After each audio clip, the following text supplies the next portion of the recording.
I Hmm. don't screen for how much money I'm going to make. I don't screen for the IRR probability. The only thing I'm laser beam focused on when I evaluate private placement deals is the probability of losing money. And again, this conversation 3 years ago when I was having it with LPs, people would roll their eyes. You can't lose money in real estate, right? Real estate market goes up. Yeah. No, not the case, obviously. And I think that if looking at private placement deals through that lens, if people train themselves to do that, it it will make them much better investors.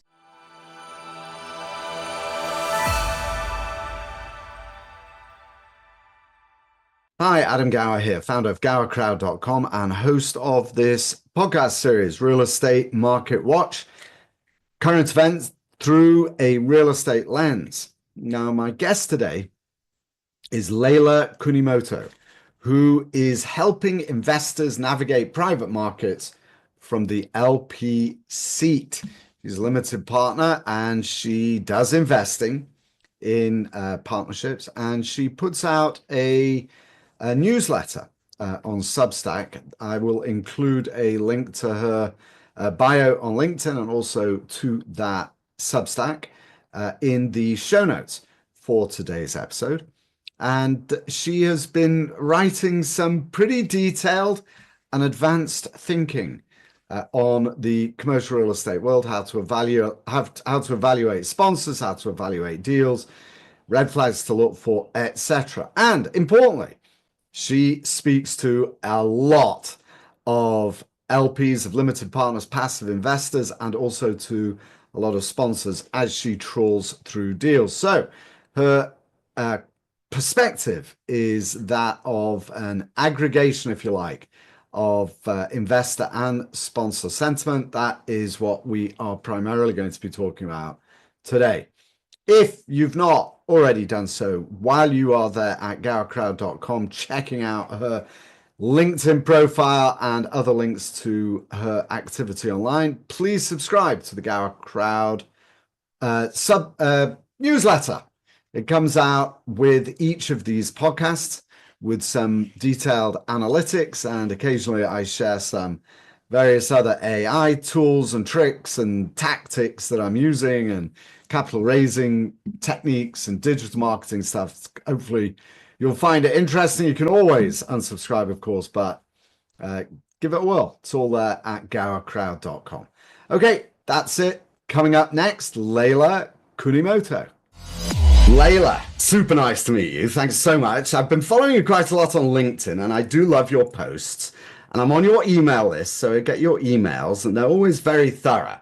So, as I mentioned before we started, I am interested. So, actually, why don't you start by telling us who you are and what you do? What is Accredited Investor Insights, and what is the kind of the driving mission? And it will be in that context that our listeners and viewers will understand your answers to my questions. Sounds good. Well, Adam, first of all, thank you so much for having me on your podcast. Really appreciate that. And a brief introduction. My name is Leyla Kunimoto. I am an investor. I'm an LP investor. I do not sponsor deals. I do not raise capital. And I write about my experience as an individual investor who invests in private placement deals publicly. I write about my experience on accreditedinsight.com. It's my newsletter. If you are, everybody's welcome to join. A lot of my subscribers are GPs and service providers as well as LPs. And this is, I do this full time. I write about what I see out in the marketplace. Fantastic. And you really write from the LP perspective, don't you? So it's going to be through that lens that I would love to hear your views. So why don't we kick off with this? Um, how do you distinguish? And so I'm just leaning into some of the writing or some of your commentary, but how do you distinguish in today's world between sponsors who are opportunistic versus those who have a repeatable, risk-adjusted approach, especially in the macroeconomic environment of such uncertainty that we see today? Yeah, so The number one criteria, and this can end this podcast right here, but sponsor experience in a certain asset class is probably the number one criteria that I look at. And there's a meaningful difference between, and there's not a lot of sponsors who have done this for, 2, 3 decades, but there are sponsors who have done this through at least one down cycle. Mhm. And that for us, it's really 2008 through 2012. So Right. what is, and this is in today's, do I think today is a repeat of the great financial crisis? No, absolutely not. But I also think that having gone through one downturn allows people to develop a certain level of conservatism in how they view the world and then how they underwrite deals. Mm. Yeah, I thought you were going to say allow sponsors a certain degree of cynicism, which is actually Which how it I've does. come to experience these kinds of changes. But have you noticed any difference in the way that I'm so glad to hear you talk about seasoned sponsors being those who are multi-cycle, meaning at least the global financial crisis, not, you've had 5 years in the business and therefore and done 5 deals, therefore your experience. So we're on the same page as that's concerned. So as you look at these sponsors, are you detecting any trends or patterns in the way they are reacting to the macroeconomic changes, specifically tariffs and the the uh, um, exorbitant privilege of the dollar or any kind of external macroeconomic views, or are people still locked into the usual underwriting patterns? So what I am seeing is let's address the elephant in the room and let's talk about the tariffs because that's the biggest thing. And Hmm. we're seeing reports from various research organizations that are specifically pertaining to commercial real estate. I think the biggest story there are two things that I'm personally tracking um, as it relates to tariffs. Story number one is how is this going to affect costs for multifamily, student housing, especially developers? And story number two is how is this going to affect demand for industrial? So we have cost constraints, right, on one side, which are, it's the first level effect of tariffs, right? If we import a lot of lumber from Canada, there's invariably going to be a cost increase for home builders. And then, the first order effect for industrial is if our trade with, Mexico goes down, for example, how is this going to impact the demand for industrial warehouses and along the border, or is this going to spike demand for onshoring for warehouses somewhere deeper in the country? And this is when I speak with GPs who are doing a lot of development deals are very highly attuned to this because they are already starting to see the impacts and frankly costs have been quite a big story for the last 5 years. um, Hmm. I'm starting to see some reports come out on the industrial side about what this might do to demand for industrial space. And how are they? Okay, so that's a very pragmatic perspective. What about the uncertainties in the market as well? I mean, it's kind of the elevate to 50,000 feet. That's how much are these inputs going to go up in price, if at all?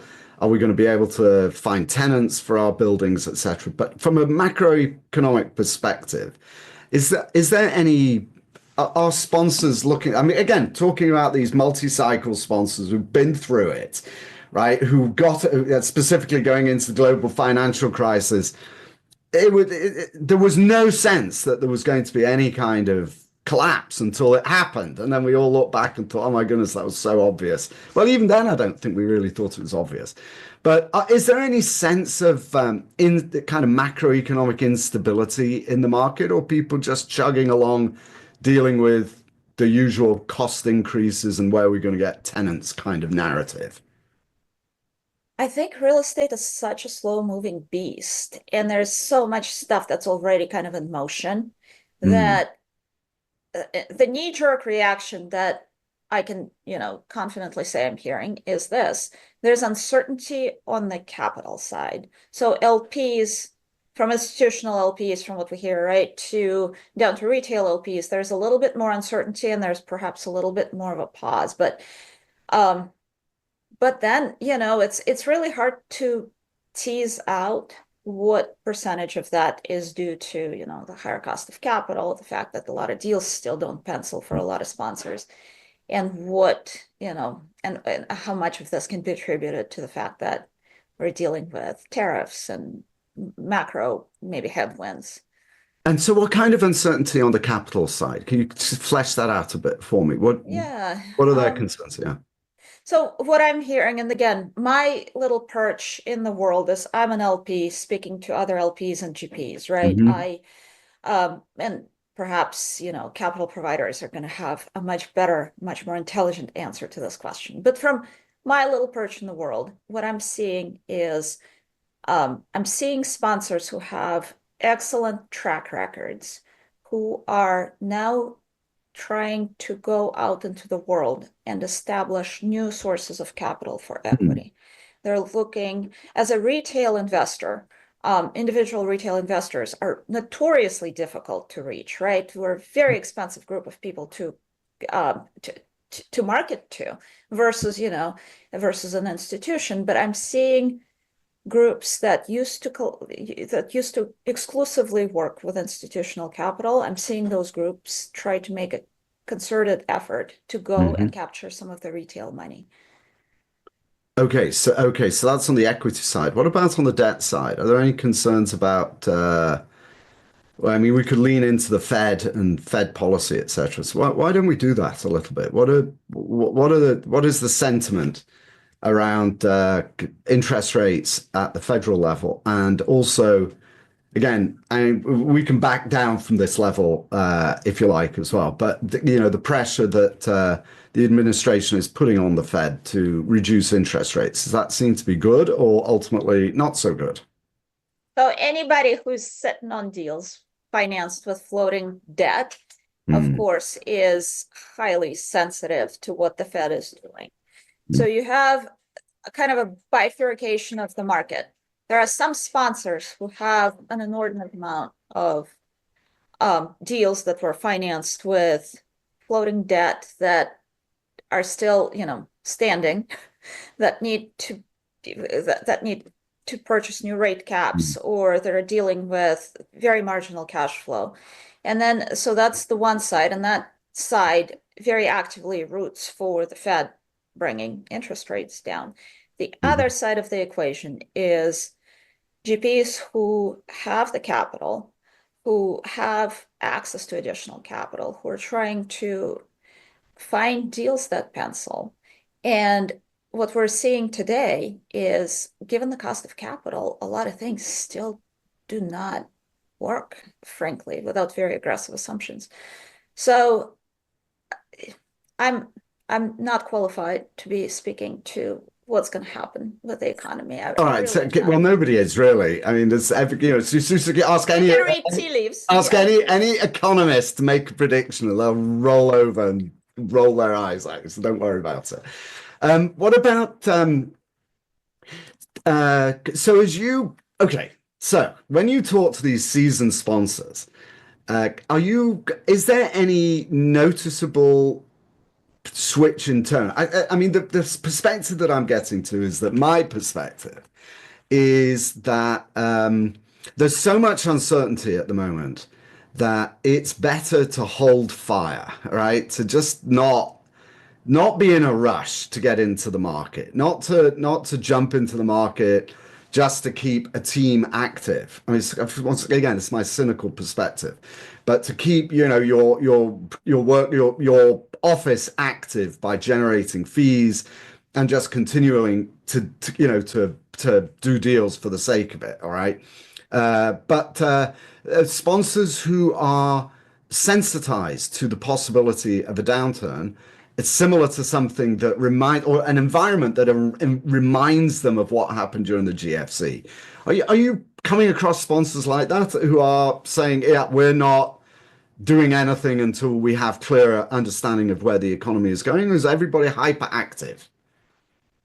Nobody's hyperactive, and we see that in the reports and the activity reports, right? Across, the only hyperactive Mm, asset class is perhaps industrial, right? But it's a whole separate beast. I'm not seeing hyperactivity at all. What I am seeing is I'm meeting sponsors and I'm having conversations with sponsors who sold a lot of stuff in the last few years, mhm, and they are actively trying to find deals. And what they consistently tell me is, and a lot of those sponsors, I'm not hearing a lot of concerns about the macro economy. I'm hearing more concerns about what's going to happen to the demand. Oh, well, and I guess it is a macroeconomic thing that mm, we're discussing, but people track. It's a little bit more on the ground. It's a little bit more about, well, we have this, let's take Dallas. We have this inordinate amount of supply that's coming in, and mm, in multifamily, let's say, right? How do we underwrite a deal in a way, and how do we find those deals where we can absorb that higher vacancy in the next foreseeable future and still make money to our investors? I'm hearing that. It's not so much that, well, we're sitting on the sidelines because we don't know what's going to happen to the economy. Sponsors who mm, have gone through the GFC say, okay, well, we've gone through a downturn in the past, and if there is a downturn, here's what's going to play out, right? Maybe rents are not going to grow. Maybe vacancy is going to go up higher. It doesn't mean the deals that there are no deals, and there are probably mm. deals that pencil. It's more the matter of how do we find them. But are they underwriting to more conservative assumptions, Layla? Is that what you're finding? And is that why these guys that you like, and it's usually guys, I know, so just let me use that term, but that they are having a hard time finding deals that pencil because they're more aggressive, not more aggressive, they're more conservative on their underwriting, specifically because there is so much uncertainty? Or are they just underwriting as they usually do, and there are still people out there who are more aggressive with their underwriting? I think there's a little bit more stress testing going on behind closed Mm, doors. How it's being underwritten and presented to investors is almost a separate conversation, right? mm. There's how we look at the deal internally. We've all heard of stories of sponsors who have like multiple underwriting spreadsheets. There are three. One There are internal, three. yeah. I know for a fact. There's the one that you send to investors, there's one you send to the bank, and there's the one that you use internally. But the way that I was brought up was to create three anyway: best, worst, and most likely scenarios. You always want to have you always want to be underwriting to all three of those scenarios. But anyway, sorry, I cut you off. So That's are they exactly, more yeah. conservative though? Are projecting a deeper downside than they might have done pre-tariff Liberation Day, for example? I am yet to see a pitch deck that has less than 2% rent growth. And I look at probably 10 to Mm. 20 pitch decks a week. Okay, so if that answers your question. So no, nobody is sending pitch decks. The deals won't pencil. If you put in, 10% rent drop, which people should have put in Austin, 2 years ago, right? Because that's exactly what's happening. If people put a 10% rent drop, it it's the deal is going to generate 7% IRR, if that, to investors. So nobody's really doing that. But I hear, and when I ask questions, I always ask deals that I'm really interested in, I will always ask for stress test scenarios. And those stress test scenarios are underwritten to the GFC, right? X percent rent drop, X Okay. percent expense growth, and Mm. let's bump up the cap rate, right, on the exit. I used to get, sponsors would tell me on the phone, this is never going to happen. This is so stringent. This is not going to Mm. play out. I'm hearing a little bit less of that now. A feeling less of that. Interesting. So And what people about do think LP? that it's possible.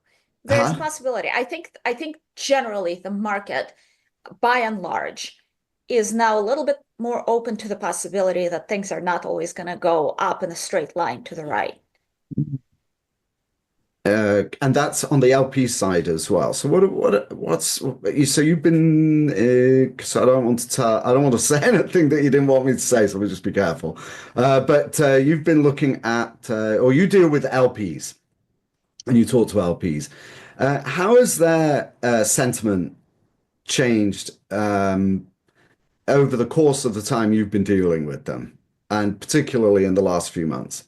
Yeah, so for the listeners at home who didn't listen to our conversation previously, so it's a little bit of a background for me. I've been LPing. I'm an LP. I've been doing this for 5 years. I know a lot of other LPs. I write about this experience publicly. I know a lot of people. A lot of people reach out to me. So I have a lot of conversations with other fellow investors. And what I'm seeing on the LP side is there's a good number of people who, who are invested in deals that are struggling. And those investors are now a little bit more gun shy. Whereas I frankly think deals today, by and large, and there are some terrible deals, but deals today, on average, on the balance, are more conservatively underwritten than they were 2, 3 years ago, than what we saw in 2021.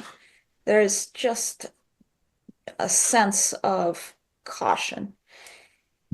But there is a sense of caution on the LP side, and LPs are a bit more hesitant to allocate blindly to things that they don't know about. What are the biggest challenges do you think so let's call it private equity real estate at the moment? I think one of the biggest challenges right now from the GP side is finding deals that make sense given the cost of capital. Because today, a lot of GPs I speak with they swore off floating rate debt, and they don't. I personally think it's a good, prudent idea, but it should have been executed on 3 years ago in 2020, 4 years ago in 2021. Today, I don't think the risk is going to come from floating debt. I don't think we're reading tea leaves. None of this is financial advice. I don't think interest rates are necessarily going to go up by another 400 basis points. I think the bigger risk is demand is just not going to be there. I think the bigger risk on the macro side, to your point, is what's going to happen in the next 2 years. And if we get into a deal that's financed with 6.5% interest rate, are we going to be able to offset the cost of that debt, given that cap rates or yield on that unlevered investment is the spread between the cost of debt and the yield that the deal generates is not that great right now. Well, yes, I mean the your zero risk investments. So again, I should just share with you. I came out of the market right at the peak. I mean, I was no genius. I just got lucky. Of course, now we've come back to where it was, but that's fine. But what I learned from that was I could invest in 4.5% tax free, essentially, because it's in retirement account investments, right? Zero risk investments. So your founder or your floor, your zero risk floor is the equivalent of about 6%, right? If you think of it pre-tax.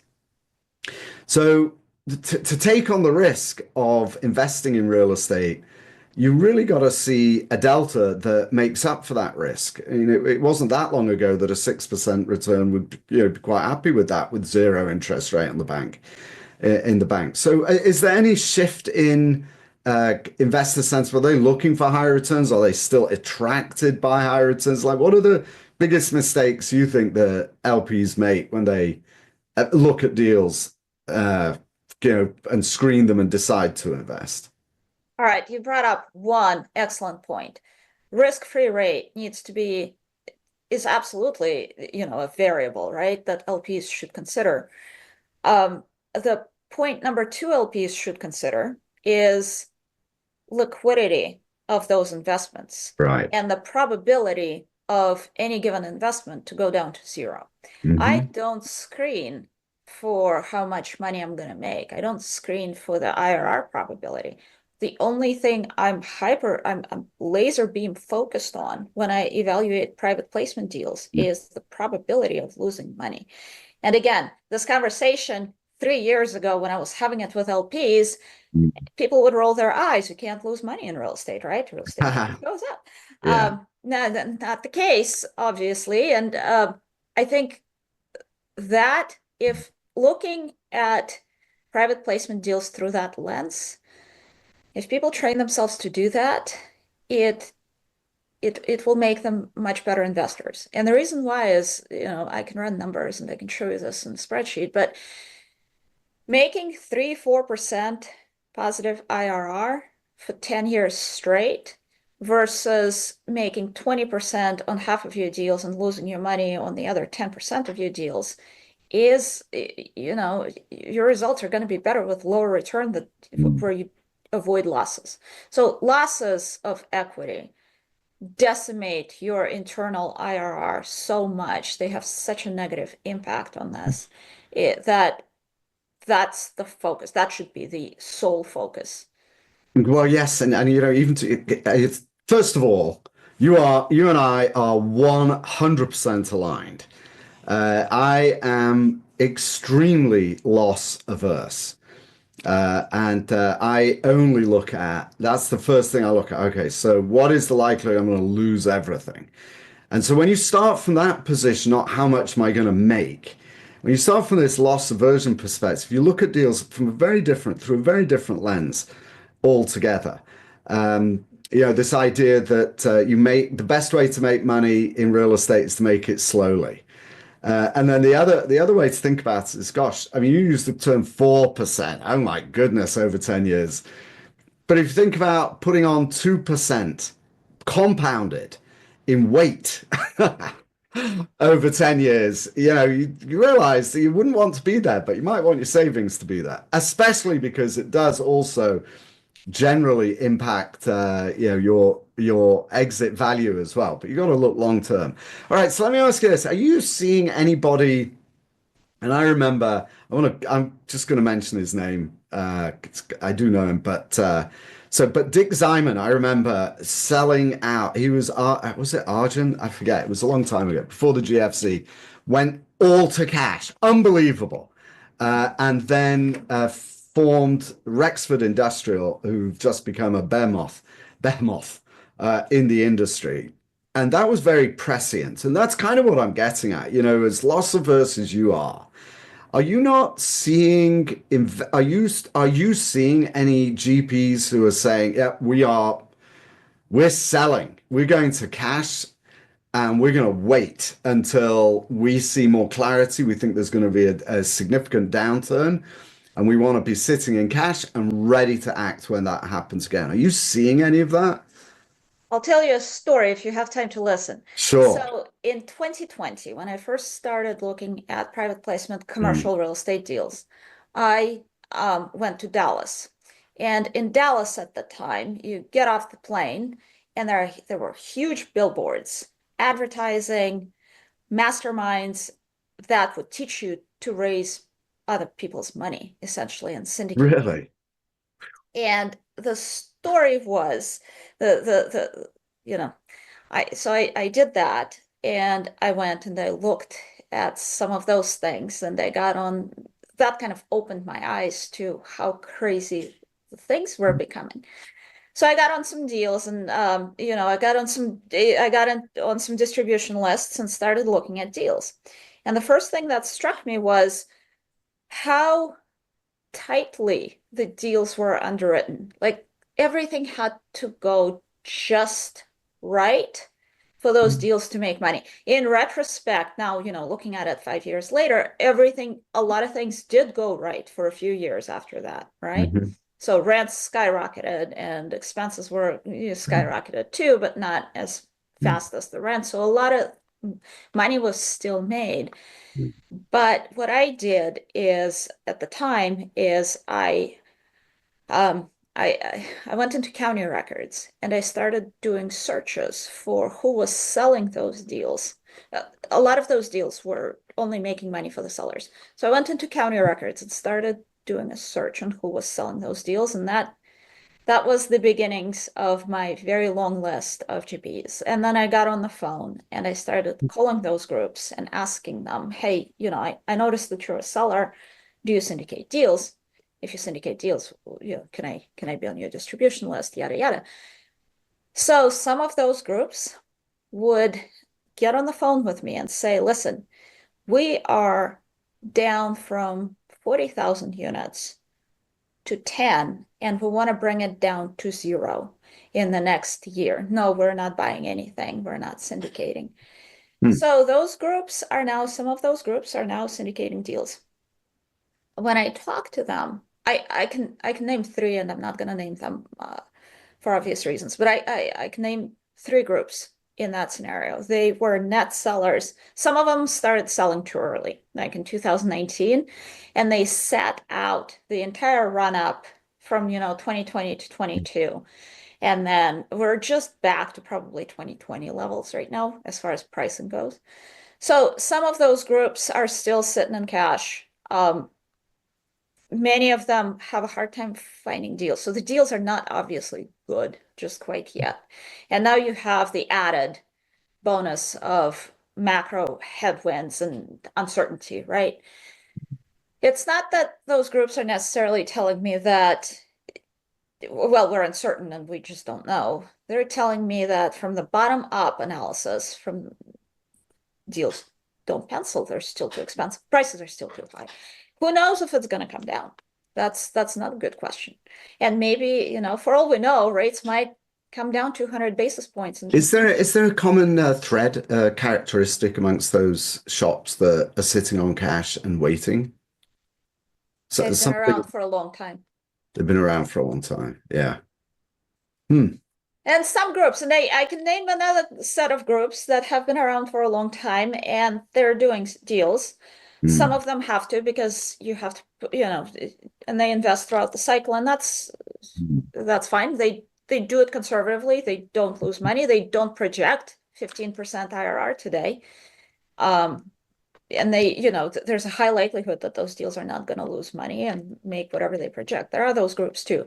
It's just back to your point. What's the risk premium investors are willing to take? Today, if somebody comes at me and says, hey, here's a great multifamily deal, you're going to make 2% cash on cash, and your IRR after a 10-year hold is going to be 8%, I'm not going to do it, right? Neither would you, because your Right. money makes 4% in a tax-free account with Yeah, zero actually, yeah, risk. that's right. Exactly. And that 8% IRR is taxable anyway. So yeah, so you get to the same place. Interesting. Layla, it's really interesting to talk to you seriously. I would like to talk to you more. You've actually given me some ideas that I'd like to explore with you a little bit. But unfortunately, I'm a bit strapped for time. I've told you I've got this kind of wacky eye thing going on in about 15 minutes that I need to prepare for. It's LinkedIn post hopping. So let me ask you, I've got kind of three rapid fire sign off. Sorry to cut it short today, but three rapid fire sign off questions.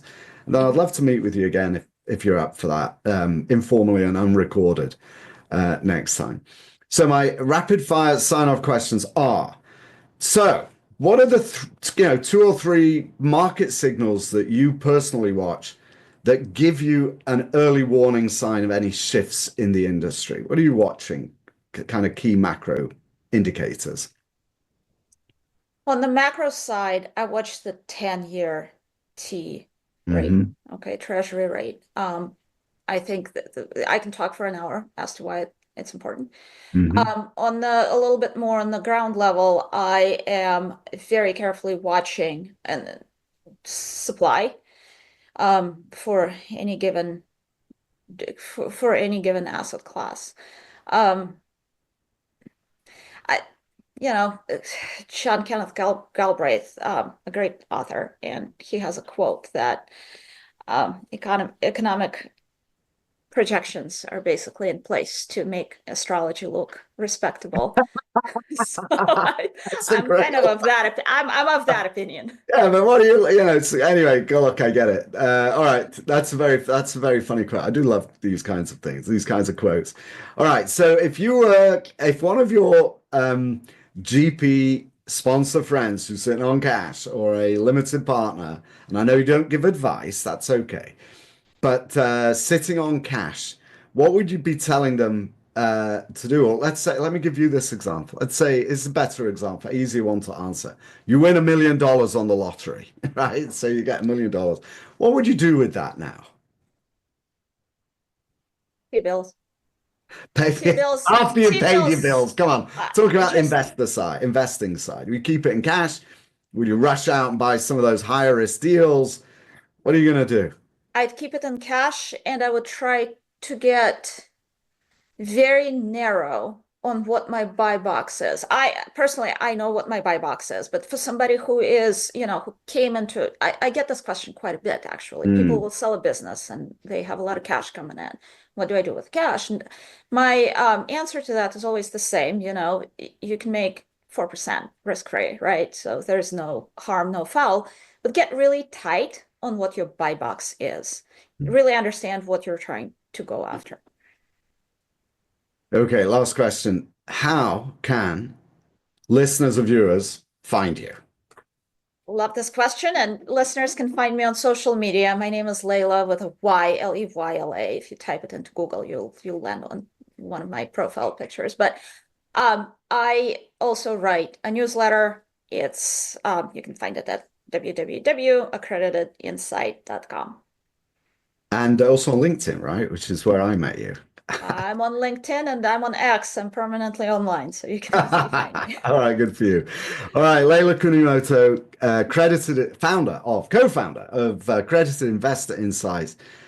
Thank you so much for joining me today. It's a real pleasure. Thank you. Thank you, Adam. It was fun. Thanks. All right, that was Leyla Kunimoto. Thank you so much for joining me today. It was a real pleasure to meet you. I was actually impressed. I don't mean that in any patronizing way. It impressed upon me that some of your views about the kinds of sponsors that you should be looking for, and interesting perspective that the first thing you look at is not how much you're going to make, but how certain are you're not going to lose money. That's very important, and that is perfectly aligned with my own view of the world. So look forward to following up with you to discuss that idea again sometime. And thank you to also, dear viewers and listeners to this podcast and YouTube series. We would be nothing without you. So thanks for joining us. Thanks for sticking it out all the way to the end here. And keep in mind that I do have a complimentary with both an I and an E newsletter to this podcast series where I provide detailed summaries of my conversations and tips and tricks, and tricks is the wrong word, but tips and tactics and strategies for engaging with your prospects online and using AI and all kinds of other good stuff once in a while as well. All there at gowercrowd.com. It's totally free. You can always unsubscribe. All right, that's it for today's episode. Thank you for joining me. And until next time, this is Adam Gower signing off.